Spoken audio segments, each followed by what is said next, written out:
நீங்க ஐஸ்கிரீம் நல்லா ஃப்ரீஸ் பண்ணி தானே சாப்பிட்டுருப்பீங்க. ஒரு ஐஸ்கிரீம் இருக்குங்க, அது ஆக்சுவலா உருக்கி சாப்பிட்டாதான் டேஸ்ட் நல்லா இருக்கு. அது என்ன ஐஸ்கிரீம் பாக்குறீங்களா?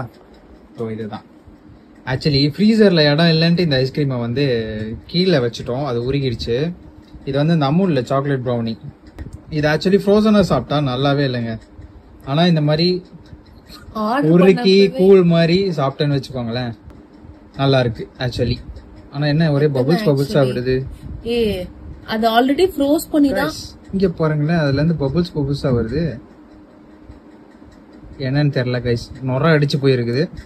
ஆனா நல்லா தான் இருக்கு. எக்ஸ்பைரி டேட் பாரு, மாவு புளிச்ச மாவு மாதிரி இருக்கு. எக்ஸ்பைரி டேட் பாரு. ஸ்பூன் சிங்கம் நம்ம வேற சாப்பிட்டோம் நல்லா. ஐயோ முடிஞ்சிச்சுடா.